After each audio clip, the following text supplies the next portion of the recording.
Hello there. I've had a few questions of late about this EV exemption for FBT, and I thought I'd just explain a bit about what it actually means for clients. So first of all, what is a fringe benefit? Well, it's pretty much anything that a business gives to you as an employee or an associate of an employee, which is sort of not deductible to the business and wouldn't really be deductible to you. So really a private benefit, you're getting a bit of a tax deduction for when you wouldn't normally. The fringe benefits tax regime normally works to undo all this good work of yours to try and get a dodgy tax deduction.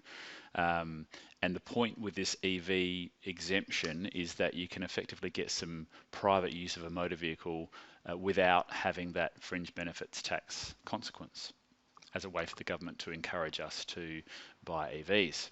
So, eligibility. Basically, you don't pay FBT if the car is a zero or low emissions vehicle. What does that mean? Well, it means it's a battery, hydrogen or plug-in hybrid electric. It's a car, so it's not like a van or a truck or something. And it's not a motorbike or a scooter. It needs to be held after 1 July 22. So if we're talking about something you've done in the past, check whether you were eligible at the time. The car is used by a current employee or their associates. That's an important one because what they're effectively saying is that, for example, I could get an EV under this arrangement and actually give it to my wife to use and it would still be okay. It actually doesn't need to be in any way related to the business, which is actually a really attractive part of this whole tax package.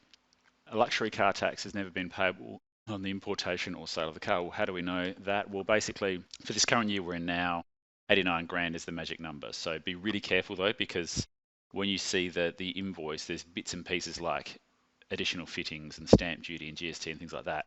And some are in, some are out. So just check with us if it's getting close to that amount that you're actually paying. Check with us because I've seen one that came extremely close to not being eligible. Next, so that's right. Someone asked, when will this be over? At the moment, the government are intending to look at it mid 2027. So we'll see what happens after that. So what's it actually worth? Well, to answer that question, we need to make some assumptions because obviously different tax rates, amounts, blah, blah, blah.